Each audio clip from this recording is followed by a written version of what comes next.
This is the CW Spiral, a podcast run by three survivors of the CW's calling in 2022. We're your hosts, Sabrina Reed, Michael Patterson, and Reed Gaudens, bringing you history about the network and the WB, the latest news and in-depth Sporterville discussions of the best and messiest shows to ever grace the small screen.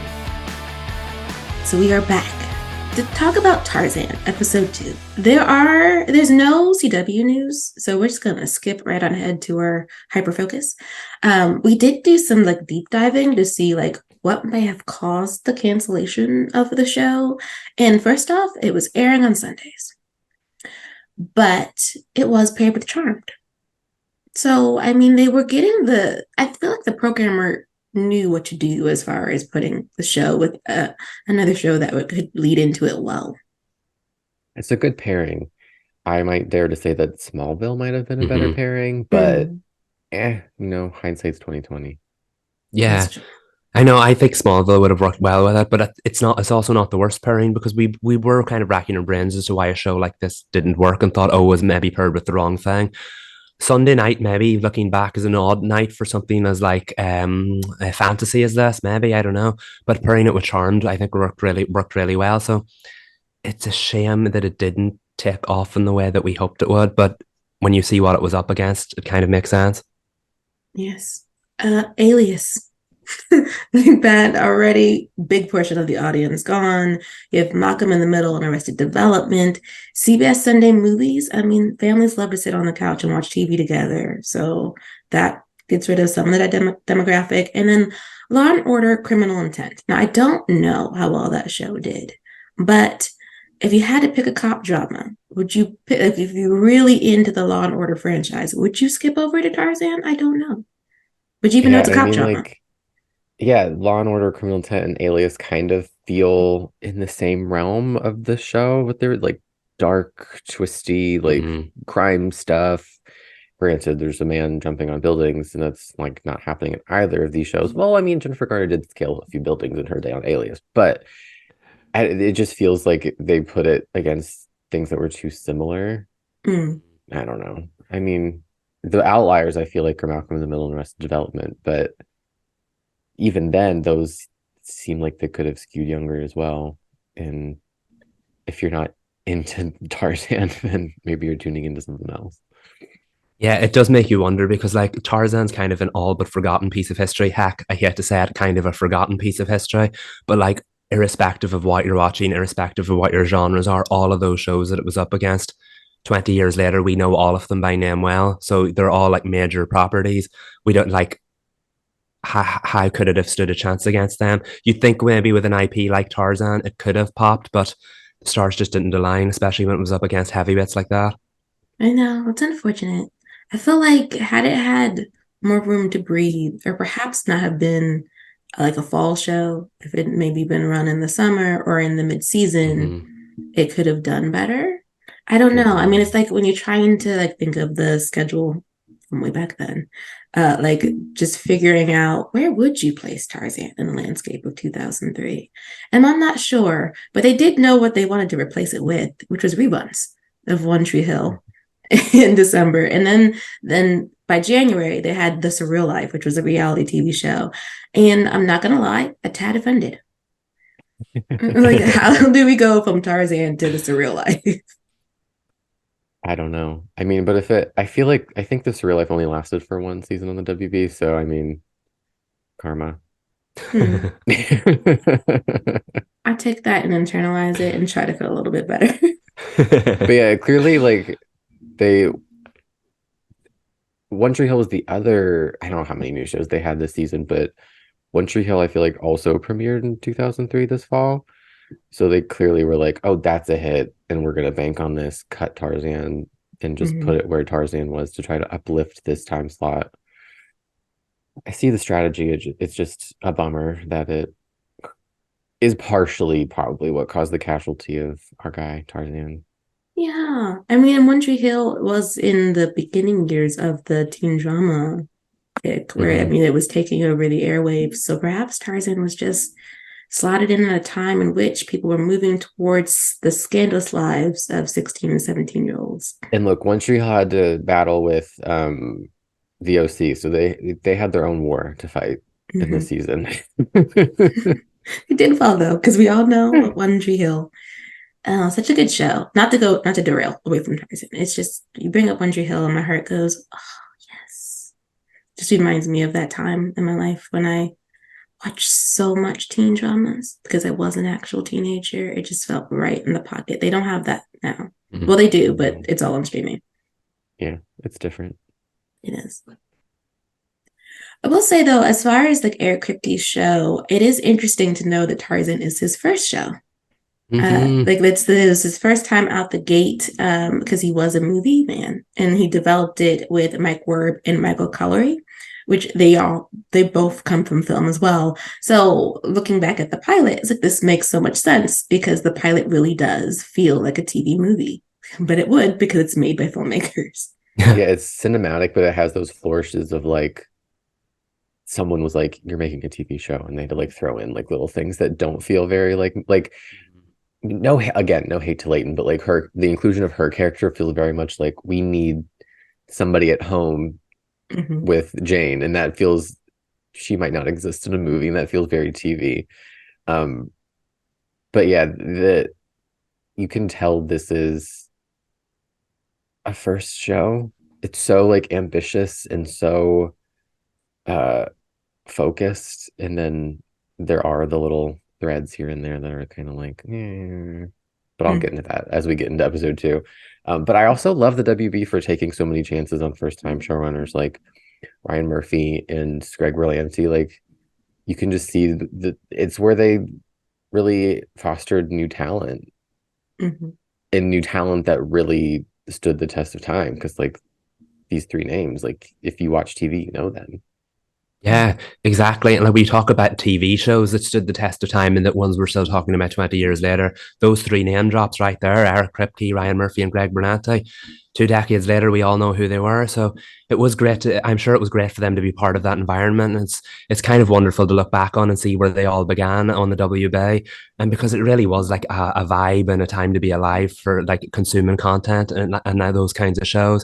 So just to know that some of your faves or some of the all-time greats of television originated there, it's quite nice to look back on.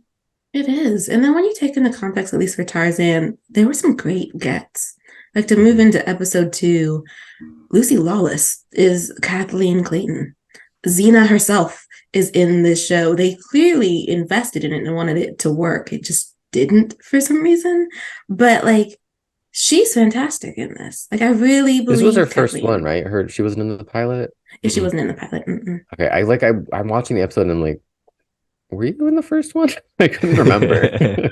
Like she fit so like seamlessly in that I was like, you've either been here the whole time and I forgot, or this is your first episode.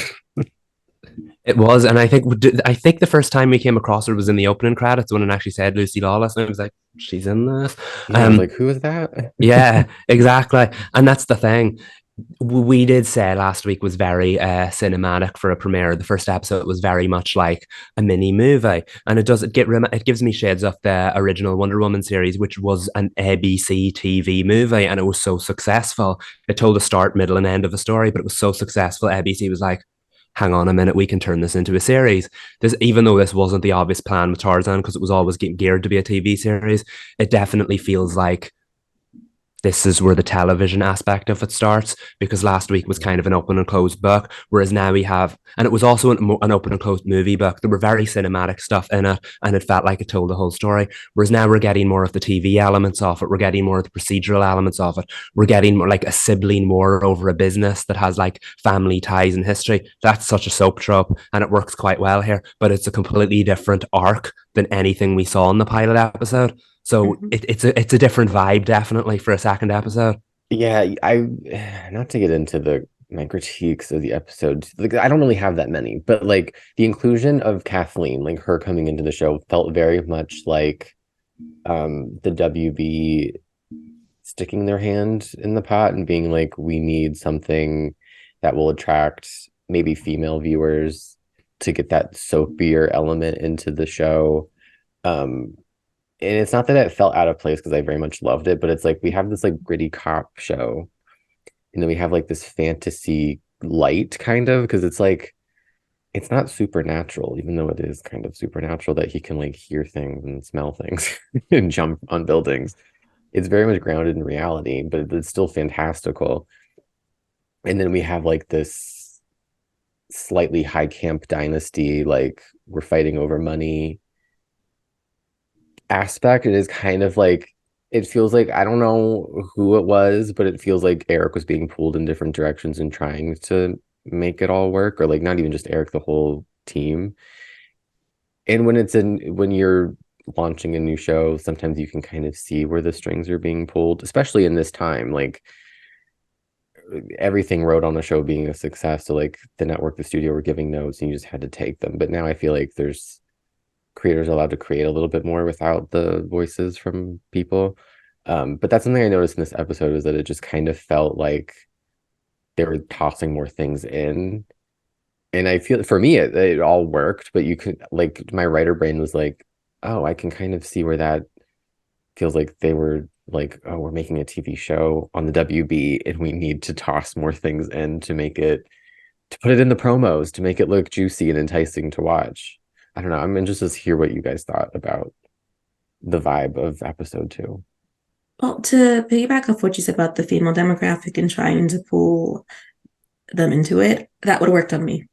Because like it would have, like if I had like missed the pilot, but then you showed a promo of Lucy Lawless in it, I'm immediately going to be like, what's Xana doing in here? What is she like? Especially like having seen the pilot, and now that we're talking about it, Jane needed another woman to speak to because she only had her little sister. Everybody else on the show that has a part is a man. And that's another thing. Yeah. I love Leighton so much, and I love this character, but she has nothing to do with the plot of the show. She's just at home with Jane, and that's another thing that I've noticed about, like, my writer brain was like, Leighton had, or Nikki, I'll call her by the character. She has less to do with the plot than Mike, Jane's boyfriend, and he's not a main cast member. She is. So I was like, they're just trying to get the younger girl in the cast as the WB, but I'm like, they really have given her nothing to do and she has no real relevance to the plot. As much as I love her, I want her to do more, but it seemed like they kind of just like don't know what to do with her. Well, they probably do. I feel like the note was, you need more women in here. Yeah. Like and so they're like, I have to figure that out, and I'm going to, but we also don't know what we're going to do with them. And I get that, I understand that, but give the lady something to do. Maybe in the later episodes, we'll get more involvement from Nikki's character and perhaps more information on Kathleen. We are kind of pretty wooden. They're not, well, they are archetypes, right? You have plucky little sister who's going to college, and we haven't seen the college yet. And then we got introduced to Kathleen, who looks like she's going to be like the antithesis of Richard, which could be fine, but I want more complexity from her than I'm the good one and you're the bad one, and I'm going to uphold our brother's legacy, and I don't know what you're doing over there, but I'm trying to stop you. She's clearly got something. She's got a wild streak. Oh, really? I want to know about think it. So? I mean, she's giving. Maybe it's just I'm projecting Dynasty onto her, but I'm like, you're giving like a new character that's got like a secret, an ace up your sleeve. I don't know. I don't fully trust her, but I love her. You know what I mean? Yeah, I get where you're coming from, because at the start, when we first saw it, their public personas, Richard kind of gives off this more kind of warm public persona, where she kind of it was a bit more ruthless because she's had to fight for what she wanted. Powerful, exactly.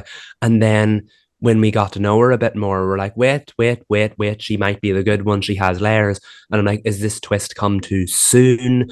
Will it end up coming back to bite them? Because obviously we will not dive right towards the end of it, but when Jane finally does bring Tarzan to his aunt's house, we don't get to see what happens there. The big reunion happens off screen, apart from the fact that she sees he's there, she takes him to get medical attention, that's it. We don't know what this woman does whenever she's not on screen. So I think there's definitely an air of mystery there that will come back up. I hope she's good, but when they do something like, his Tarzan's now in a safe place very, very quickly. He's away from his uncle very, very quickly. And it's like, is that it? Where are we going to go there? You know what I mean? So I'm like, I feel like there has to be more to it than that. And I feel like there's layers to this woman, and I'd like to know what she's like completely when not on screen. You brought up a really interesting point, which is, did this happen too soon? Which is the question I was asking a lot in the episode. Um, which is great. The pacing, I think, is amazing, but I do think sometimes it exhausted the longevity of the plot because again, it's kind of like catch and release Tarzan. We're trying to get him. He's, escaping, and he's going to Jane, and Jane saying no, um and bringing him to his aunt is kind of like, oh, okay, that happened within 2 hours of the show, when I feel like that could have been extended a few episodes. But like, again, this is a first time, showrunner creating a television series, and maybe it's tougher to figure out how to like extend story points and make it not like just dragging it out. But there were certain like storylines where I'm like, oh, I could see how they could have like milked that for a few episodes, and not just like milk it in a way that is dreadful on the audience, but like take your time a little bit more and like put things in. But I also do think, as much as I loved the procedural aspect of it, I do think in this time there are some shows that like started a little bit more procedural, and then as they aged, they were able to like branch out into serialization a little bit more. Even if there were like season long arcs, there were still like those episodic like standalone stories, like Smallville, for example. I could see where maybe the writers felt a little bit pigeonholed by like, oh, we have to have a case of the week. Tarzan has to save the day every week with Jane. So that was another like aspect from my writer brain, and just like knowing like the history of the show, and it only being 8 episodes, and the creator being like, just trying to be like, what would have made this show, which I really enjoy and really love. Like, come on, it's 2003 in a nutshell. It's, like, in my eyes, perfect, whatever. But like, what would have made this show, like in hindsight, like what would have made it like boom, flourish, like on arrival? And I don't know, maybe leaning a little bit more into like the fantasy, and maybe not setting it in New York, maybe making up a city. I don't know. I feel like, you're right. I feel like we're about to like head into our critique side of it, and we haven't really praised the episode that much. But I feel like it's really, with this being like what we receive after the pilot, which opens the world up, I feel like the door is only on a crack. And I feel like episode 2 should have pushed us all the way through. I think the biggest qualm, besides running through plots that actually would have served better for a mid-season finale or a season finale, is that because we're doing case of the week, we're not getting enough of Tarzan exploring New York City just to explore it. There's this moment in episode 2, right after he and Jane have like yet another moment, and they go save a woman who was screaming, and she's like covered in blood, and he's like looking at her, and you could see he's just disgusted with the way humanity is in the city. And I was like, this is a great character moment that's happening just on his face. There's no dialogue for it. But I couldn't help but wonder, besides the time when we saw him seeing the musicians play on the, either they were actual drums, or we were banging on trash can tops. I can't remember. But I'm like, it's New York City. I don't know if we didn't have permits or whatever. Why aren't we seeing him explore it? Because there's a good side to humanity, and there's a bad side to humanity. But Tarzan's mostly seeing the bad. And I feel like if we wanted to broaden the show, we wanted to get more character development in there, you would need to see him coming into contact with people and figuring people out and figuring out the environment, rather than him just like dropping into like some of the worst things people can do to others. And to that point, there's a lot of good stuff like thematically in this episode too, to the point where I was like, are we doing a story about racial profiling, or is that just kind of like a subtext? Because like it was there, but it was kind of like not the point of the episode. Do you know what I mean?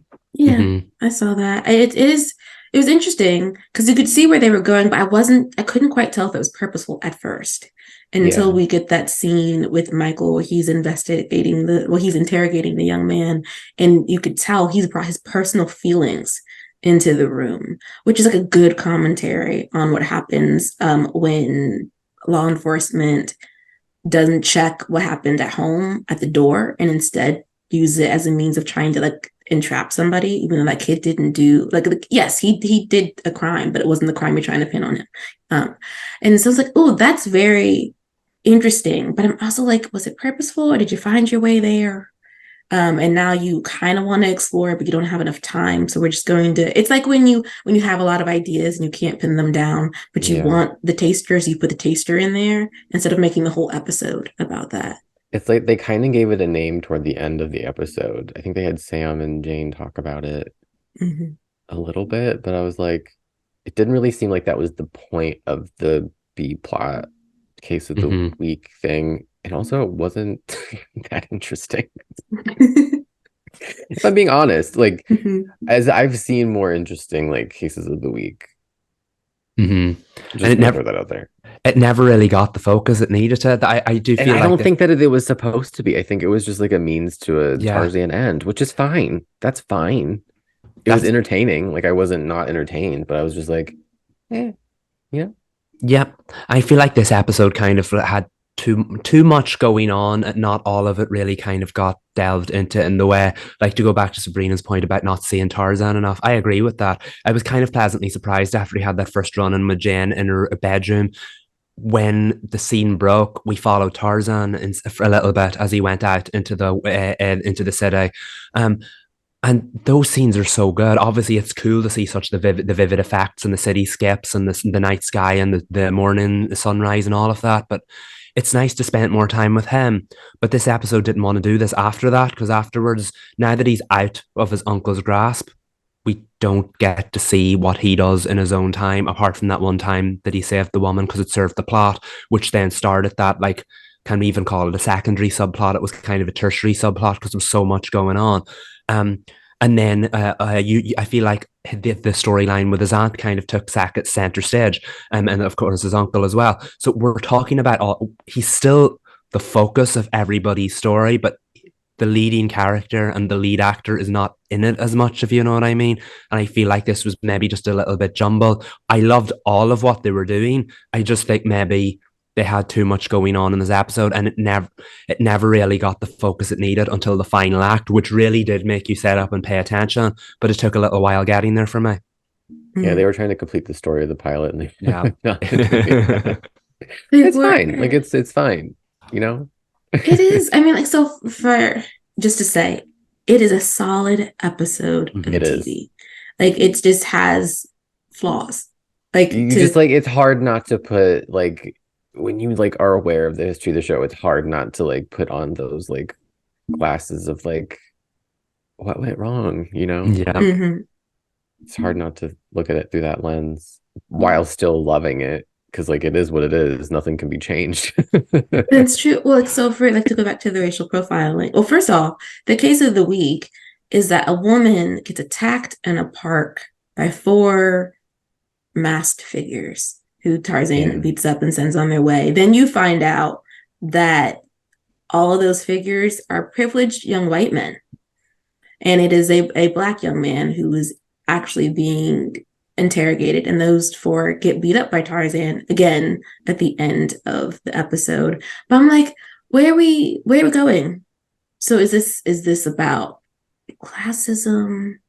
Is this about the ways in which and we commenting on how rich white privilege, where like, because he clicked his car open, I was like, ooh, in 2003 we were doing that.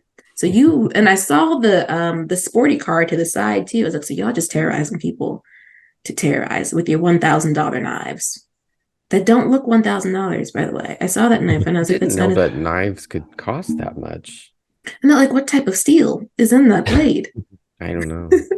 And Jane was just like going through the catalog while the lady was being like, she was being asked questions, and Jane's just flipping. I was like, that's a lot of knives. Whose catalog is this? But like, it's just, I was trying to fill what they were doing for the case of the week, and I was like, is it going to end up are the cases of the week gonna feel a little mundane?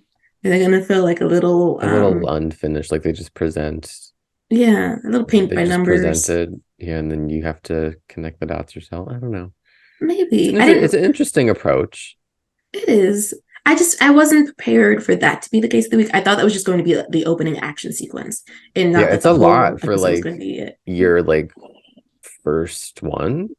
Mm-hmm. It was pretty big, thematically at least. Yeah. Also, was it me or was the opening sequence giving Power Rangers just a tad with the Oh, the four? woods. Yeah, he was running and they were jump. Well, she was running and they were like jumping after her. They were reminding me of like the Goonies. That's what they're called. From Power Rangers, except they just weren't white with gray faces. And it's just like leave Saban alone.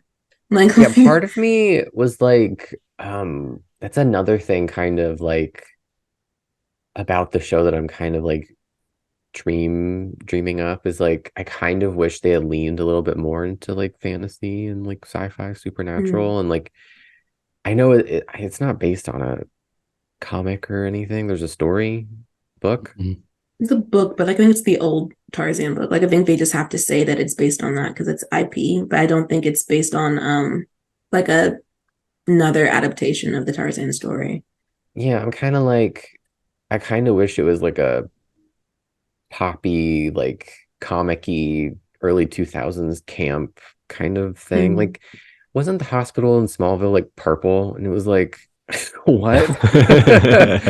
Like, I just kind of wanted to feel less like I love there's no right way to like to adapt a character as famous like as this, right? Like someone's always gonna have their own take on it. And to say like I'm not saying this is the wrong one, but I'm just kind of like, what if it had been a little less realistic? Like she wasn't working for the NYPD or like I don't know what her profession could have been that was a little less like grounded in reality and a little bit more charged. I don't even know what Jane was. Wasn't she just like the only thing I can see from the animated Disney movie is she's in a yellow dress. Yeah. So her father's a researcher, and so she is too by extension. I don't Disney didn't really dabble into how that would have been difficult for a woman in that time. I don't She wouldn't necessarily have been taken seriously, which I think does get discussed at one point in the Disney movie, but she's a researcher. But yeah, I'm just kind of like, what if the villains had names or like Greystoke was a little bit more sinister because it's kind of giving like it's a fictional company entity. It looks like it could be like campy fun. I don't know. Just kind of like the thoughts that are rumbling through my head while watching, kind of like wishing that it had I just wanted it to succeed. I'm watching it and I'm loving it. And I'm like, oh, I wish it had a longer like lifespan and like what would have helped it get there. And I don't know. There's no right answers, but that's just where my brain was going through this episode. And there's another part. Should I just like launch into it? I don't know.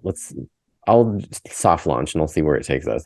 But I was thinking like throughout the episode, like certain things that were happening, like how would the season end? I know we still have 6 more episodes, but like what would have been different in season 2? And I'm like, they probably either would have cut Nikki or like developed her character more so she was more involved in the plot. And I'm thinking like Michael, right, her boyfriend, this character has a shelf life. Sorry to him, but I'm just watching this episode and they are running through things with him, and it's in my mind, I'm like, he either just is written off and leaves the show because he gets caught as a bad guy, or he dies. And I'm like, that would have been a great season finale. Like he dies. It happened in this episode. I was shaken because I thought that I had like a cool like 10 minutes before the scene on the rooftop. And I'm like, no, Tarzan's gonna pull him up. He did not pull him up. He slipped on that blood and fell to his death. I was shaken. I was like, I did not expect that to happen in episode 2. I would have expected in episode 8 or 22. Yeah.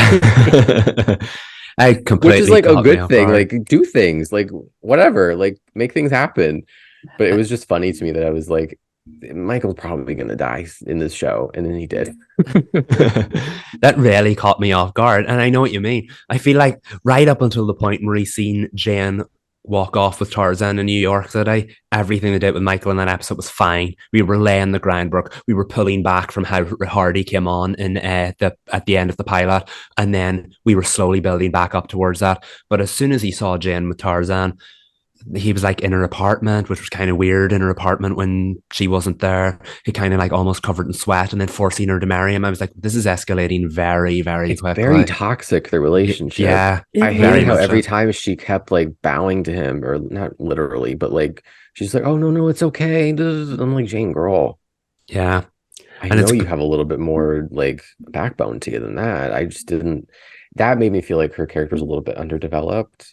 mhm. Sorry, that might be controversial, but It's I was not. just like, I don't like that, and I think that's the point. I don't think you're supposed to be rooting for her as Michael, but I was just like, I And don't like then it. and that's it. And that's why when that this is where Nikki's purpose came in. She served her purpose as a sounding board just so that Jane could say how she felt. And then that scene took place off screen. But anyway, then Nikki could offer up her 2 cents. And then Jane was like, I shouldn't be doing this to Michael. And yeah, I know I understand catching feelings for someone else when you're with someone is obviously wrong and all that, but you can't help how you feel. I do understand the conflict there. But then she's like, he deserves better. And I'm like, what about him in this episode made you feel like that? You know what Yeah, I I'm mean? like, girl, what? You need to give the receipts because I'm not on the same page as you. Well, this is why, like, we weren't running through plot. This would have explained something because what we need is backstory. Like, for them, I do. I don't think it's controversial to say that Jane, at least in terms of her relationship with Michael, is underdeveloped because there is a power dynamic in their relationship that is not equal. And he is Mhm. very pushy. And I'm like, I need some things. Did something happen on the job with him that she's been tiptoeing around with him that might have pushed him to want to get married and move in with each other faster? Like, is some of the things that she was talking about was a little wild. When she was on the roof and she got in between Tarzan and Michael, and I jotted this down because she alarmed me. She said, "If you want to hit somebody, hit me." Hated And it. I was like, "Whoa, that was a lot." I was like, "Why?" And he didn't, like, his face changed a little bit, but there wasn't protestation necessarily from him. I was like, "Your girlfriend just yelled, 'Hit me if you're gonna hit somebody.' Shouldn't I have like immediately snapped your brain into what are you talking about? Because what Mhm. is that? Like, I'm just like, Yeah. he's giving Lifetime movie boyfriend who's obsessed and will die at the end.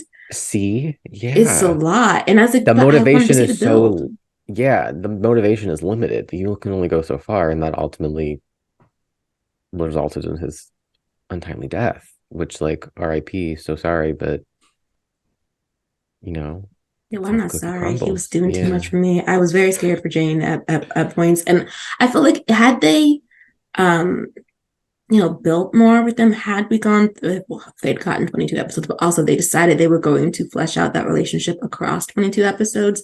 They really could have given Nikki more to do because we don't even quite know how Nikki felt about If there was, Michael. he was in the apartment, and Nikki's always coming out of her room like, "What's going on, Jane?" It's like, have the girl interact with Michael. Sorry, I forgot his name, and literally there's a Michael sitting in front of me. The superior Michael.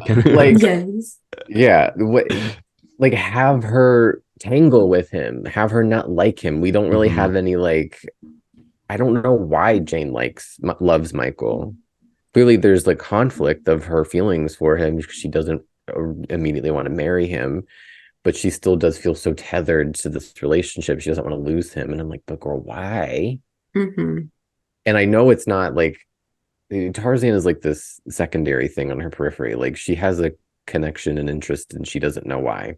That's fine. It's not really enough to want to break up with your longtime boyfriend, but I just want to know why those doubts about Tarzan are also butting heads with doubts that are already present before this jungle man even came into your life. You know what I mean?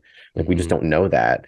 And I think it's a disservice to both Jane and Nikki. If they're going to flap the Bechdel test, let's just do it. You know what I mean? I want Nikki to say, I hate Michael. You need to dump him. Like, let's just flap that Bechdel test, like, right up front. And like, I want to hear more. You know what I mean? Yeah, because she could have been like, Michael's bland. And she could have just explained that, because I feel like the difference between the two relationships, and it's like so minor because they're not fleshed out, but is that it seems that she has fun with Tarzan, and she could, like, when they this show does really well when it comes to shots, dialogue with shots, like when Michael's watching the two of them run away, it's very cute. We're cute. Running around the corner like kids.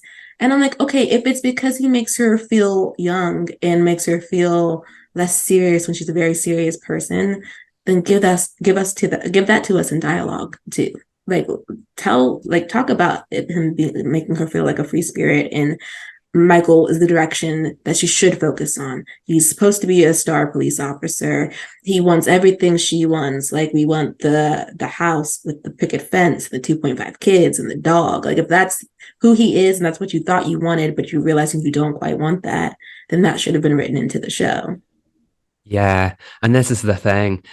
What we've seen from Jane and Michael hasn't exactly been adorable or endearing. There were some nice moments in the first episode, but in this one there was absolutely nothing. Like, in the pilot, he put Jane's partner Sam down, and now in this episode, there was that moment that could have been cute had it carried on in that moment in direction, but it didn't, between Jane, Michael, and Sam, where they were like, oh look, Jane has a gut feeling, this woman never has a gut feeling, and everybody was laughing and endearing and nice, and then Michael's fist just dropped, well, we have a lead and we're going to follow that. Completely undermined how she felt, completely undermined her what's the word, independent thinking, all of that just completely dropped. And like, what do you see in this man? Because I don't see anything. You know what I mean? Mm-hmm. And the story wasn't giving. As an arc, Michael's story is perfect, but front loading it all in the first 2 episodes, we missed an awful lot of the important stuff. Yeah, like, we haven't even talked about how he teamed up with Tarzan. Well, maybe we did mention it, but like, he teamed up with Tarzan's uncle to like capture him, to get him away from Jane, which I feel like was his entire motivation. Which is fine, whatever, do your thing. But like, that would have been such an interesting season-long arc of watching him team up with John Sr. Jr. I don't know how many Johns there were. Richard. Oh, I'm sorry. There's, I don't know. Can't keep them all straight. But like, that would have been such an interesting mystery of like him keeping that from Jane for many episodes, but still trying to woo her. And like, then within the episodes, we could have seen more of like what Jane sees in him, and like they could have developed more of like Jane and Tarzan, and then some of the like the stories, the episodic stories could have played into it. I don't know. I just, as soon as we got that scene, which was a really nice scene of him in the chair, which I don't know why he said John Clayton to his uncle, because it's like, the uncle knows who he is. But whatever, have your villain moment. And it like spinned around, and we spun, and we saw that he was talking to his uncle, and it was like the big, like, the big reveal that he's actually dirty, which was my theory last week. Okay, but on top of that though, we're seeding plot points and then we're not going after them, we're not hooking them. Because like Kathleen said, Richard has cops on his payroll. And I thought that was gonna mean we're gonna get confirmation that Michael is on his payroll. And then no, Michael just showed up at his place because he wanted Tarzan to like be away from Jane. I was like, no, you planted the seed. Let the seed grow. Like, we could have shown that. There's so much like good like seed planting, and then it's like we either just like didn't let it grow, or we forgot that we planted it or something. I don't know. I wish they would have just let some things breathe a little bit more. I don't know if that would have helped the case. It is what it is, as I said, but it's so fun watching a show that you enjoy watching, and you can kind of like see the potential, and you're like, yeah, it's like you're researching it, looking back in history, like what could have went wrong but right, or what could have gone different and why it went so wrong. There's just so much in there, and I agree. And it feels like, to Sabrina's point about the foreshadowing and the seeding information, I remember saying last week that Michael and Richard crossed paths outside that restaurant he was at with Jen, and it implied they knew each other. And then this week, it kind of just felt like a complete reset, as in, the only reason I'm here is because I need you. I'm like, no, I thought these two characters knew each other. So it felt like they rewatched the pilot multiple times and thought there's potential for a story here, but just started it again from the beginning in the second episode, and then ran through all of it in one episode. Don't get me wrong, I actually wrote down on my notes when watching it, we're doing this in the second episode. If we have this high intensity for every single at one of these 8 episodes, this is going to be a ride, and I can't wait to experience it. But it feels like now, in retrospectively looking back, maybe they could have slowed things down a bit more. I know, I love the I'm like, wow, we're really doing things, but I'm like, we have 6 more. What's going to happen? I don't know. I hope in those 6 episodes, though, we get some information on what Greystoke actually does. Because see, I was wondering too.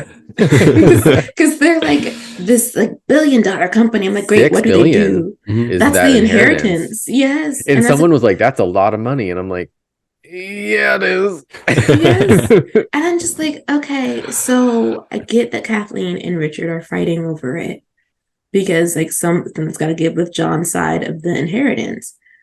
But por qué? What's happening? Why? I know, why? Like, what do we? And then Kathleen's like, Greystoke used to invest in people, and I'm like, okay, but what does Greystoke do? How did they invest in people? What? Right? It has exactly what way? Logo. It looks kind of like comic-y villain, sinister, and I'm like, what do they do? Are they swindling money out of people? I want it to kind of be campy. I don't know. Yeah, it's very much like Lex Luthor and Lex Corp, right? Or Luthor Corp. Yeah. And that's why, to go back to your guys' earlier point, I agree that it would be slightly more fun if it was slightly more supernatural or fantasy driven. There's nothing wrong with everything they're doing and following a procedural format, but Smallville followed a procedural format. The only difference was it was a villain of the week that had superpowers every week. In Smallville, they were teenagers, whereas this we've gone full scale Law and Order and trying to balance that with all the intricacies of the Tarzan property and these versions of the characters. It just feels like there's an awful lot going on and hasn't found its identity yet. It feels a little undercooked genre-wise. Yeah. Well, can we get soapy for a second? Because if we were going full camp, there are 2 things that they could do after this episode, which I know they're not going to, which is that Greystoke is a tech company. And the reason why Tarzan has everything, he can hear and he's small and whatnot, is because of advancements that his uncle had done to experiment on him. But also, that's the way you bring Michael back as the big bad of the later part of the season, because they're testing on him and getting his DNA. They're going to put it into Michael or something. Yes, and they make him a cyborg. Ooh. And so then you have this Tarzan cyborg fight at the end of the season.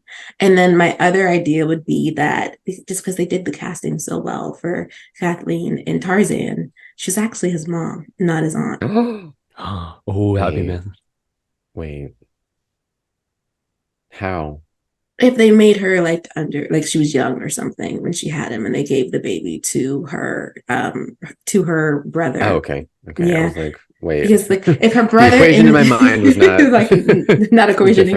A little different. Yeah, because if she's supposed to be the youngest of the 3, and she had the baby young, and the family, it would shame the family, you would give John Jr. to the brother. Especially if he and his wife couldn't have children naturally. That way they could, so the baby would stay in the family and they could make sure he was raised the way they wanted him to be raised. And she could still see him, but she'd have to pretend to be his aunt and not his birth mother. Or what if there's a genetic thing in Tarzan and Richard is all miffed because he doesn't have it, and that's what part of the testing is. But Kathleen has it. And that's why we hired Xena. Yeah, she's kept it secret all these years, but she can hear things and smell things. Maybe she can't jump on buildings because I feel like that's from his, he was classically trained in the jungle. But yeah, that would be an interesting plot point. But still, we got to deal with the cops, you know what I mean? And it's that's a whole other world, I wish we weren't. Well, see, if they didn't make Jane a cop, but Sam was still her best friend, then you could still have a small cop portion of the story. They didn't take everything over. We could have retooled. We could have, laid it all out flat and what worked, what didn't. Let's get Jane out of the force.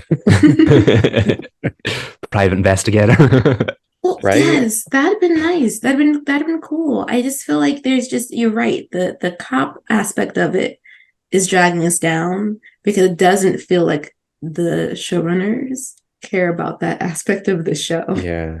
They love the Tarzan it's a bits and the good romance. idea. It's a good idea. And I can see where they kind of wanted to bring that into like the darkness, the bleak like setting, like seedy crime in New York. I don't know. And unfortunately, I think that was really maybe popular at the time, and the WB didn't really have anything like that. So they were like, let's just put Tarzan and cops and like try to get fantasy and like crime together. And that did work eventually with Grimm 10 years later. Very true. But yeah, unfortunately, the WB was like trying to, I feel like, stuff way too much into Tarzan. Yeah, and I agree. I feel like it's a great concept, and this is where it maybe would have worked better if it was a movie. I feel like if something like that had been released in theaters back then, it might have been a hit because it's the same. I made this comparison last week. Predator 1 was all about soldiers getting lost in the jungle with the Predator. So in the second one, they decided to flip it on its head and take him into the concrete jungle, and it was all about Danny Glover being a detective trying to track him down. That works for a one and done story. But now that we're trying to do this week after week after week, the one and done stories are never going to be as interesting as the main plot. So it'll reach a stage where it feels like it's taken away from it. And when you've all the like law and order kind of jargon and police jargon to talk through, it does take away from the main story. It's not affecting me yet, but like you guys said, we're looking back on it retroactively and thinking, is this going to become a problem as it goes on? And it feels like it could. I feel like I mentioned this. Yeah, I feel like I mentioned this either last week or on one of our calls, but I really want to know like the oral history, like the deep history of the show. Like, how long had the idea been developed? Because we've seen instances where like the idea comes up and it's fast tracked. The studio just like, great idea, the pitch sold, it's on TV by the next fall. Like, I want to know how quickly this idea had been gestating before it ended up on air. Because if like, was it super fast tracked because it had to be in reaction to something that was a hit? You know what I mean? I feel like that is constantly how TV works, is like something hits and then they put like 5 more shows in development across the studios and they try to duplicate that like same vibe or feel like Vampire Diaries, Twilight, like very much of the era. So I'm like, how long did this have time to cook? And did that do a disservice to the final product, and why Eric kind of felt like he did all he could do in an hour? we do have to do a deep dive because I don't know how we do that. Should we DM Eric Kripke? You know what? Let's make a notation. We should, but like, because the thing, I feel like, so if I'm trying to remember the landscape of TV, right? Tarzan would be filling a gap that we would have had back then, because I believe Hercules, obviously, and Xena were off air. And so, and those were long running too, but that wasn't even WB at that point, it was UPN, but still. Yeah, so like maybe we were like, where is our sci-fi supernatural like IP that people will be interested in? I do think that it's supposed to like serve as as I don't know, the next generation of fans. Like if you liked Hercules and Xena, maybe you like Tarzan, or like if you like, it was Beauty and the Beast too. Was it done, or was that 2005? I think it ended in 2005. Was I right? Maybe they were trying to get like another Angel, where he's like a vampire in LA fighting. Didn't he like fight lawyers? I think so. He was a private investigator as well, so it definitely mixed the idea of like the law-abiding hero with the supernatural. But no, I know what you mean. I feel like the stars really could have aligned with this. It's just unfortunately a mixture of things created a bit of a mismatch at times, and the balance wasn't quite right. But my goodness, isn't it so fun when we discover stuff like this, where it's just like lightning in a bottle? Like, I love it. This existed, and it's just like an anomaly and so fun. And like, honestly, wouldn't change a thing about Tarzan, even though we spent an hour talking about how to change it. I think it's the potential, though.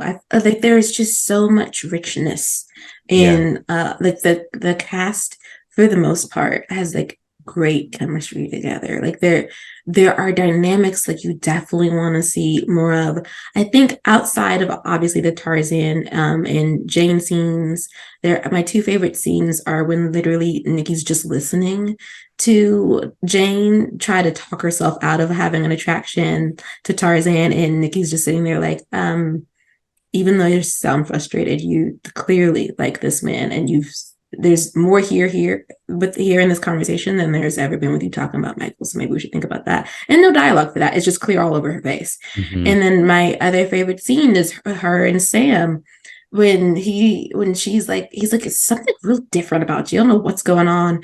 And she said she's gonna walk because she's all Tarzan, but he doesn't know that. And when she's like, I'm gonna walk, he's like, it's 12 blocks. And she's like, I want some fresh air. He's like, see right there, that's different. Like, their rapport is one of the best things on the show. Yeah, I love her with both of those characters. We need more. I mean, that's why Michael needed to die, because it's just, he wasn't giving with Jane. No, but it would have been such a good season-long arc. I maintain that. Yeah. Agreed. Like, I can see it. I can see the outline in my head, but I mean, I wasn't in the writer's room. I wasn't crafting the story. So, I mean, I'm sure they discussed all options. Maybe they didn't. I don't know. But yeah, what an episode. Yeah. Is there anything else? I feel like the ending song. Oh my gosh. Oh yes. Yes. Fallen by Sarah McLachlan. Which I was Chef's like, kiss. wow. And we got the theme song for the first time. Oh right. Yeah. But Try by Palo Alto is the song. I like the opening credits too. Me too. So good. I miss opening credits like that. They just make you feel the feeling of the show right off the bat, and I was into it. They don't make them like that anymore. Just that Sarah McLachlan song too is just like WB.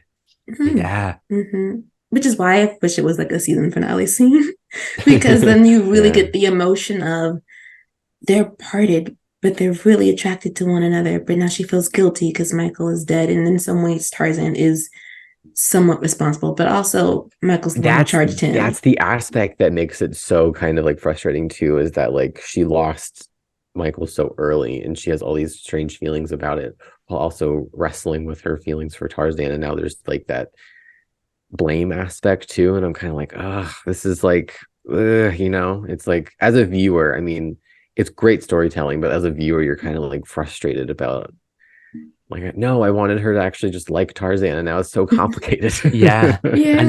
And that would have been a great way to kick off season 2. I think it was Arrow's first season. I've seen that so many times when the couple that are attracted to each other, the other person in that triangle dies. Of course, then there's blame on one of the people, and they can't be together because of it. And how could you do that? It very much feels like that could have been like a second season or a second movie kind of story. Now these episodes have been a season each.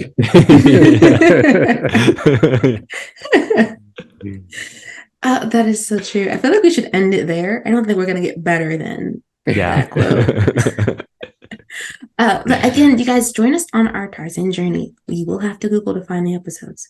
But once you do watch the episodes with us, give us your opinion in the comments. Or if you did watch it when it was airing, did you enjoy it? Did you not like it? Please enlighten us. Give us the history. Do you know? Because we're history buffs, and we would love to know like how this was, like what was the vibe on the internet back in the day. Eric Kripke, if this reaches your side of the world, at CW Spiral on Twitter, we like, give us the tea, please.